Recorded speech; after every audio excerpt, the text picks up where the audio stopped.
Madame, Monsieur, bonsoir, bienvenue dans l'agenda sportif, votre émission hebdomadaire pour ne rien manquer du programme sportif du week-end. Et au sommaire de ce 23e numéro de la saison, on va commencer par la belle qualification et la belle victoire de nos Vertes qui se qualifient pour le deuxième tour préliminaire de la prochaine Coupe d'Afrique des Nations. On va parler de Ligue 1 avec les résultats de la 18e journée et la suite du programme avec le choc, le classique entre le Mouloudia d'Alger et le CS Constantine. Il y aura du basketball avec la 15e journée chez les messieurs avec un beau derby au programme. Et chez les dames, 10e journée, le leader affrontera son dauphin. Du volleyball avec la 16e journée chez les messieurs avec de très beaux duels. Chez les dames, il n'y aura pas de championnat, mais la Coupe d'Algérie se jouera ce week-end avec les 8e de finale et la belle affiche entre le Mouloudia d'Alger et le MB Béjaïa. On va terminer en beauté, on va terminer avec de la natation et une compétition dédiée aux plus jeunes, une compétition dédiée aux écoles.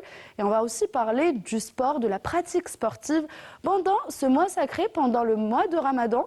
Et j'ai le plaisir d'avoir avec moi un nageur, un athlète très talentueux, qui s'est d'ailleurs illustré lors des derniers championnats d'Algérie junior et open. Donc il s'agit de Ramzi Chauchar. Ramzi, bonsoir, merci d'être avec nous ce soir. Bonsoir Sarah, merci beaucoup pour l'invitation. Un plaisir de vous avoir avec nous, surtout avec votre belle médaille et votre trophée. D'ailleurs, on va parler de ça. Moi, d'habitude, ma première question, c'est comment ça se passe pour vous. Et moi, je sais comment ça se passe pour vous, comme nos téléspectateurs. Vous avez remporté 8 médailles lors du dernier championnat d'Algérie junior et open.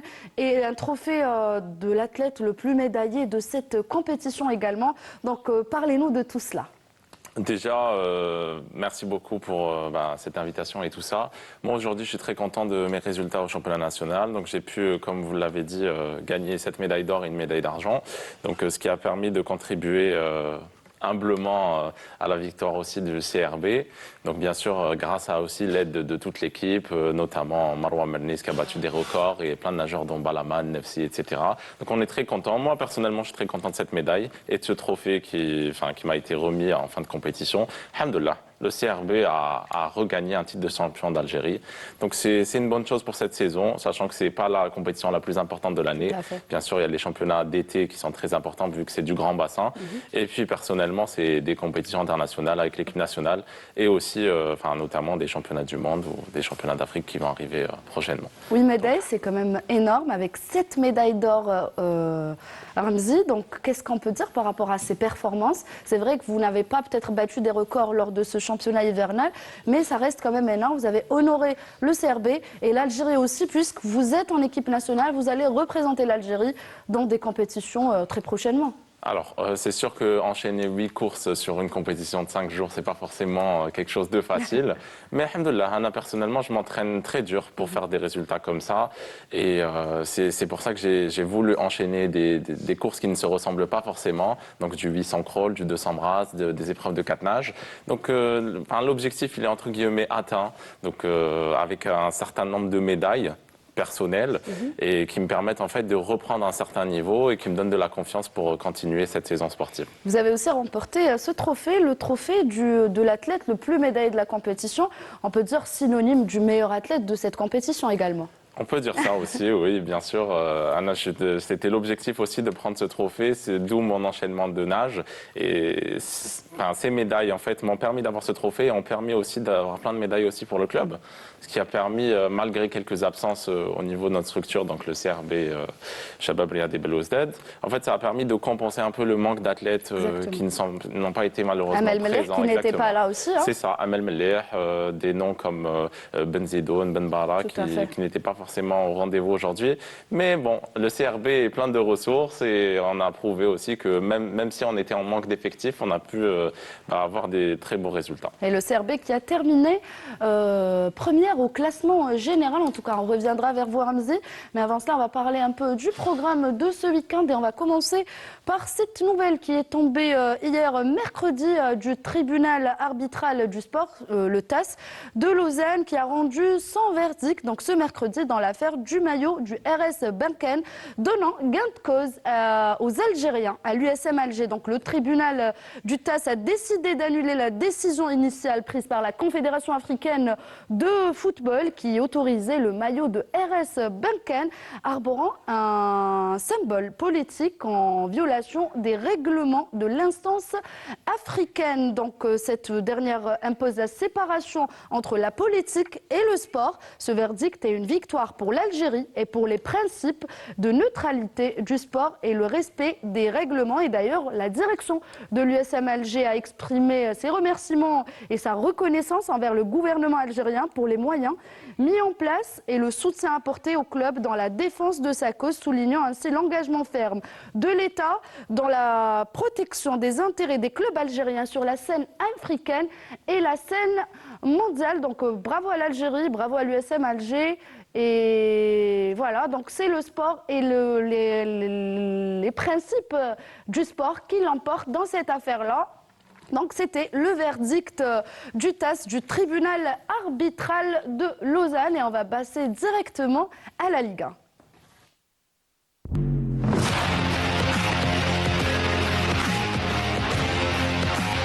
Et voilà, c'était plutôt moment des Verts. C'est vrai que j'avais oublié de parler de nos Verts, de la belle qualification de nos Algériennes et la sélection nationale féminine. On va voir les photos dans quelques instants. A validé son ticket pour le deuxième tour préliminaire de la 16e Coupe d'Afrique des Nations. Donc en battant son homologue du Soudan du Sud sur un score de 3-0. Les buts de la rencontre ont été inscrits par Rotia Kerchouni qui a inscrit le premier but à la 15e minute de jeu et Laura Talb-Muller à la 52e minute de jeu. Et c'est encore une fois Rotia Kerchouni qui aggrave la marque pour les Algériennes à la 89e minute de jeu et s'offre un doublé. Donc lors de la première manche, les Verts se sont imposés sur un large score de 5-0 lors du match aller. Donc les Vertes plutôt ont validé leur billet pour le deuxième tour préliminaire de cette 16e Coupe d'Afrique des Nations et affronteront la redoutable équipe du Cameroun, quart de finaliste plutôt lors de la dernière édition de la CAN. Donc voilà, c'était les nouvelles de nos Algériennes et maintenant ça sera de la Ligue 1.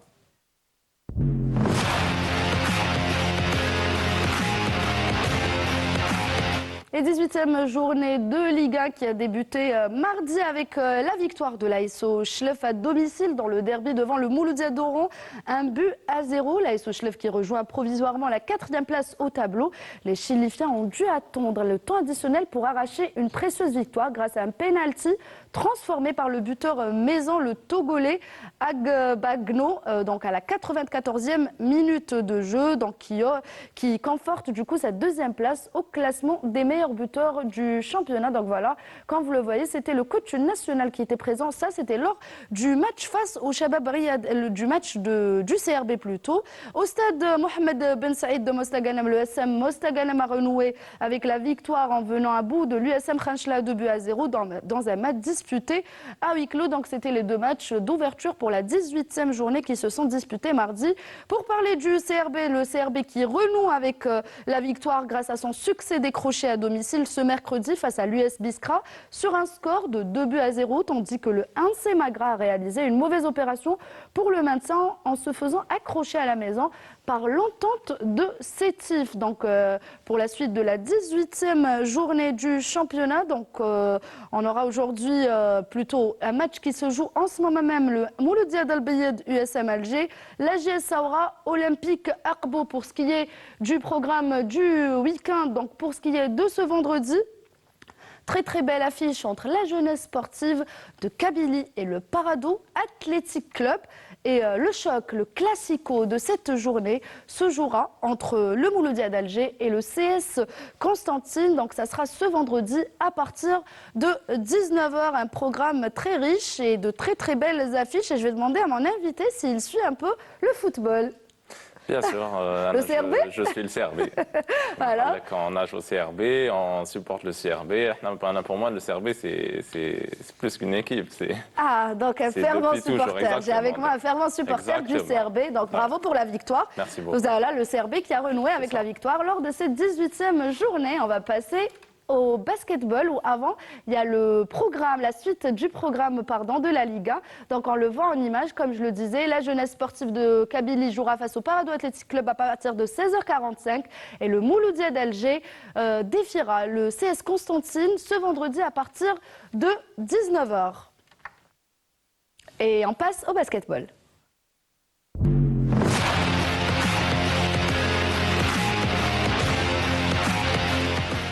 15e journée de la Super Division avec de très très belles affiches. Le leader affrontera un adversaire à sa portée. Il y aura aussi un derby algérois intéressant et le Mouloudia d'Alger ambitionne d'arracher une autre victoire du côté des dames. 10e journée, grosse affiche entre le leader et son dauphin et un derby algérois au programme entre la JF Kouba et le 1B Stawali. Mais ça le boit là.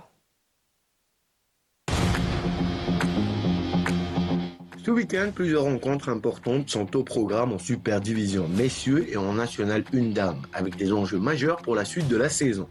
Tout d'abord, en National 1 Dame, dans le groupe B, le Mouloudia d'Alger affronte le MT Sétif dans un duel au sommet. Les deux équipes co-leaders du groupe visent non seulement la première place, mais aussi un avantage décisif pour l'organisation d'un des 3 tournois finaux. À noter qu'aucun match n'est prévu ce week-end dans le groupe A.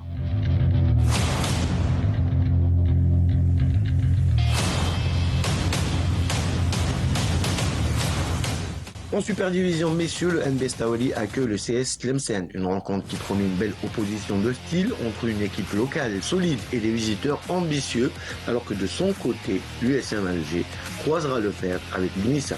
Deux formations proches en niveau où chaque possession pourrait faire la différence. Des matchs décisifs ce week-end donc et de la compétition à tous les niveaux. Un week-end important pour les formations de basket nationales.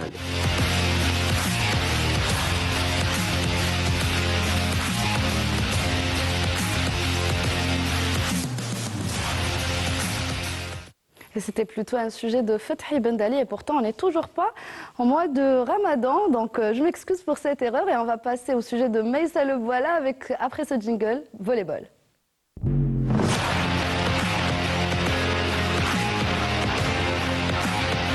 Pour le volleyball, 16e journée chez les messieurs, le premier du groupe centre-est défiera le dernier au classement. Une tâche facile également pour le leader du groupe centre-ouest. Du côté des dames, il n'y aura pas de championnat, mais la Coupe d'Algérie, 8e de finale de Coupe d'Algérie chez les dames qui débutera ce week-end. Je vous laisse les découvrir cette fois-ci avec Maïssa Le Voilà.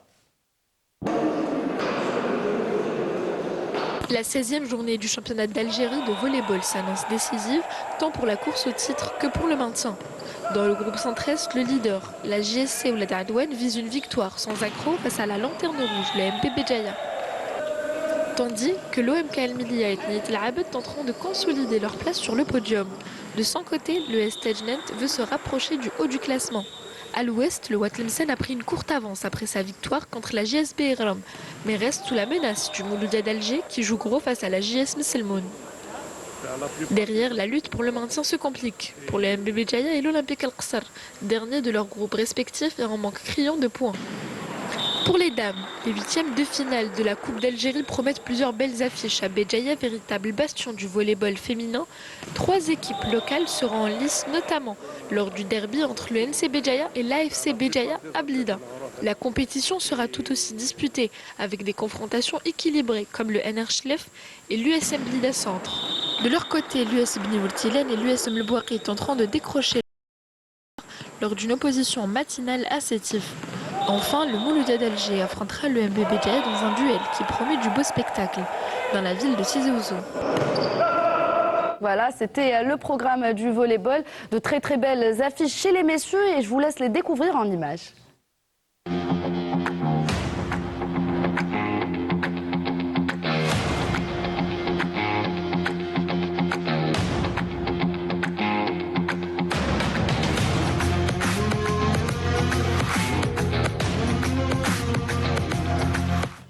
Pour ce qui est aussi de la Coupe d'Algérie, il y aura des affiches très très intéressantes que vous allez découvrir en images.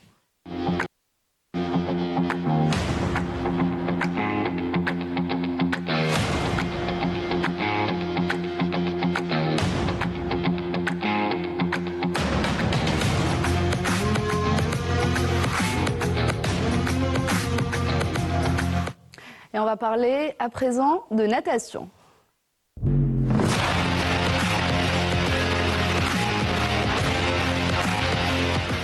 Et avant de revenir vers mon invité, il y a aussi un événement ce week-end, mais qui concerne les 2004, les écoles. Donc c'est un brevet école 2004 qui est organisé par la Ligue algéroise de natation. Donc ça sera ce vendredi à la piscine de Herawa avec la participation de 442 athlètes issus de 58 clubs. Donc ils auront au programme aux 50 mètres nage, 100 mètres 4 nage. Donc bon courage aux écoles. Je vous laisse, Ramzi, aussi dire un mot par rapport à ces jeunes athlètes, cette nouvelle génération qui arrive, un brevet. Est-ce que vous vous souvenez un peu de votre premier brevet?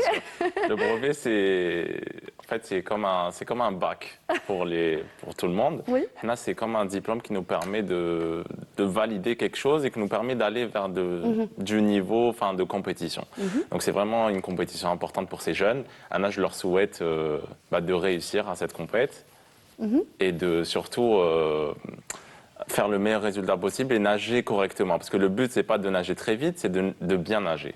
Donc ça sera la base qui va leur permettre d'aller très loin, Inch'Allah. Voilà, s'ils nous regardent en ce moment même, c'était donc le conseil du grand nageur Ramzi Choucha qui ambitionne, lui, de participer aux Jeux Olympiques de 2028, Ramzi. C'est ça, exactement. Moi, mon objectif maintenant, c'est d'essayer de faire au mieux pour gérer ces 4 ans et d'être dans les 4 ans, l'athlète le plus complet possible et le plus performant à Los Angeles, Inch'Allah. Et est-ce qu'aujourd'hui, on peut dire que, avant de parler du Ramadan, j'aimerais bien continuer ce sujet avec vous, est-ce qu'on peut dire que Ramzi dispose de tous les moyens pour atteindre ses objectifs? Non. Non, je peux vous le dire, depuis 2022, j'ai fait quelques résultats au niveau africain, donc un titre de vice-champion d'Afrique, une finale aux Jeux méditerranéens, plein de médailles aux championnats arabes, aux Jeux arabes. Mais malheureusement, depuis 2022, il n'y a rien du tout. Il n'y a rien. C'est grâce à mes parents, un peu au soutien du club, qui me permet de faire ce que j'aime et de performer comme je le peux. Et là, ce que je demande, c'est un peu plus de considération. Ça veut dire que c'est bien beau de donner à certains athlètes, mais il ne faut pas oublier les autres. Très bien. Donc voilà. Peut-être avec la nouvelle fédération, on voit quand même le travail qui commence à se faire sur le terrain, espérant que tous les moyens seront offerts à tous les athlètes pour pouvoir atteindre vos objectifs. On va parler de ce mois sacré. On est à 2 jours. Même pas, même pas 2 jours du début du Ramadan. Donc, tout d'abord, ma première question, c'est une question plutôt vague. Comment un athlète peut concilier une pratique sportive et jeûne et le Ramadan, le mois sacré? Donc, ça se passe comment? Alors, déjà, la période du Ramadan, c'est une période assez compliquée, je pense, pour tous les athlètes algériens ou partout dans le monde qui pratiquent le Ramadan. Là, ce qu'on fait dans le domaine de la natation, c'est qu'on essaye de favoriser un peu le travail à sec et un peu des séances dans l'eau qabl l'iftar. Donc en essayant de ne pas immerger la tête, on essaie de tout faire parce qu'à cette période-là, le corps est un peu faible. Donc on essaye de travailler nos faiblesses. Voilà, qabl l'iftar. Et après, les séances du soir, c'est en général l'iftar entre 20h et 23h. Donc on fait nos séances d'entraînement le plus normalement possible. Bien sûr, en essayant de ne pas trop manger l'iftar pour être le plus à même à faire des séances. Exactement. Parce qu'en fait, ce n'est pas qu'une question d'hygiène alimentaire, c'est aussi une hygiène de vie. Exactement. Parce que là, si on tarde trop pendant le mois du Ramadan à se réveiller très tard aussi, ça nous déphase un peu du créneau horaire normal.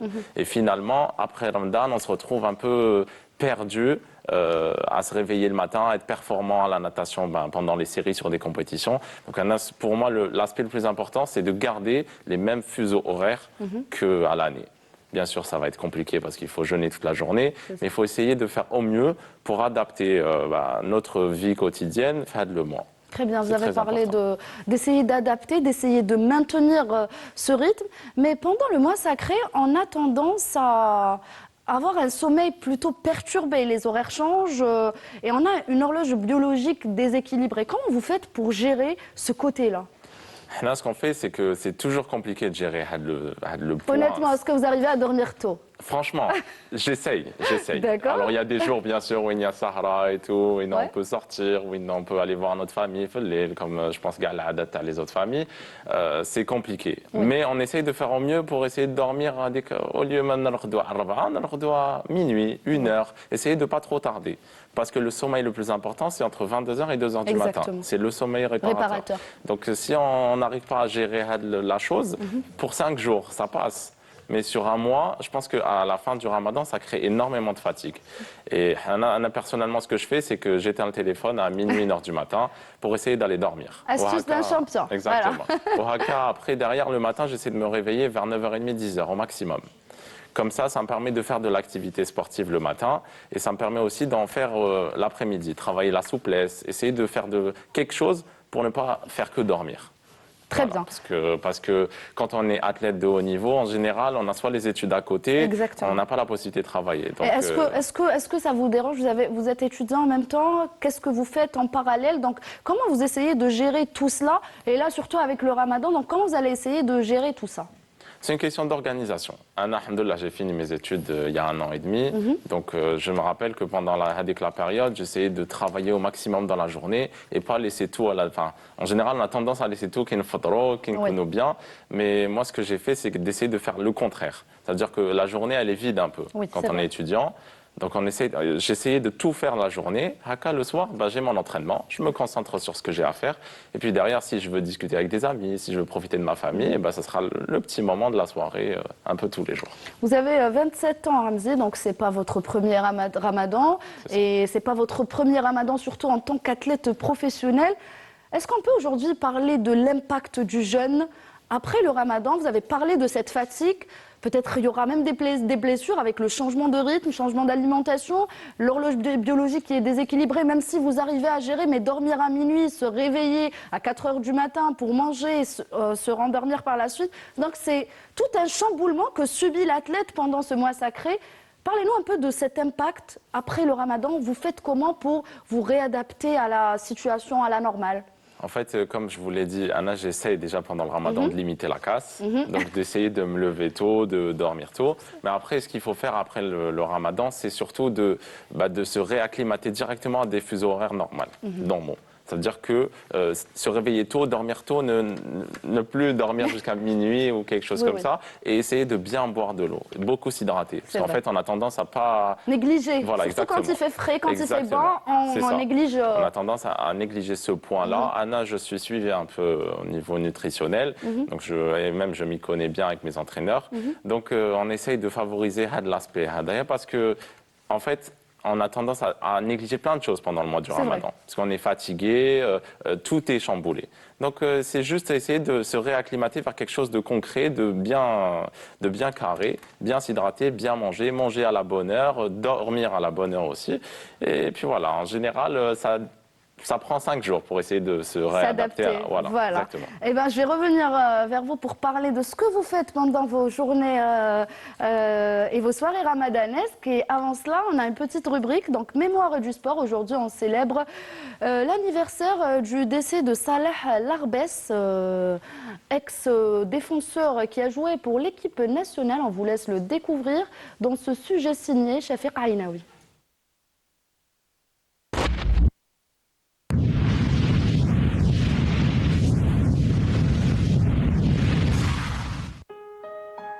Le 26 février 2024, le football algérien perdait l'une de ses légendes, Salah Larbès.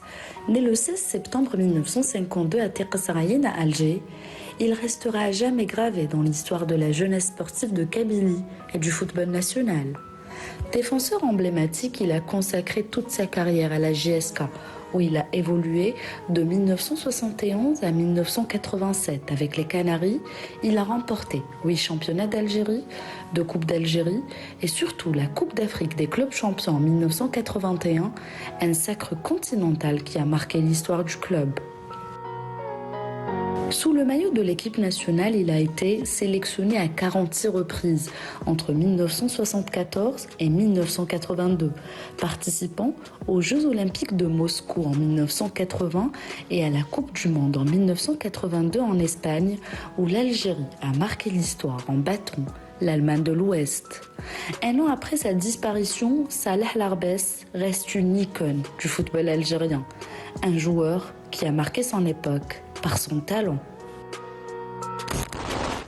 Voilà, donc c'était un hommage rendu à Salah Larbès, décédé en 2024, plus précisément le 26 février 2024. Je vous laisse le mot de fin à Ramzi Chouchar, nageur du Shabab Riyadi de Belouizdad et de l'équipe nationale également. Vous passez comment votre ramadan?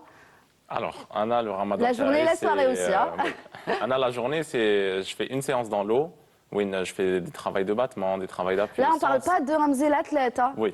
Moi, j'aimerais bien savoir si Ramzi fait les courses, si Ramzi aide en cuisine, peut-être. Ramzi, il aide en cuisine, Ramzi fait les courses, Ramzi fait de son mieux pour essayer d'aider les parents, comme je peux. Et bien sûr, Ramzi, il profite aussi, il se repose, il voit des amis, parce que je n'habite pas en Algérie, j'habite en France. Donc ça me permet, ça me permet de me ressourcer, parce que c'est vraiment... C'est l'occasion. Je me sens bien. Et bien tant mieux, et ben, vous souhaite un très bon ramadan à vous, à votre famille, à votre frère jumeau, qu'on salue aussi, Rafiq Chouchar, il est avec vous au CRB. C'est ça, exactement. Et je vous laisse vous adresser à tous nos téléspectateurs, à vos coéquipiers, à votre famille, en leur souhaitant Sahar Ramadan. Allez-y, Ramzi. Ce que je peux vous dire à tous, c'est je vous souhaite un très bon ramadan à tous les Algériens, d'ici et d'ailleurs. Inch'Allah.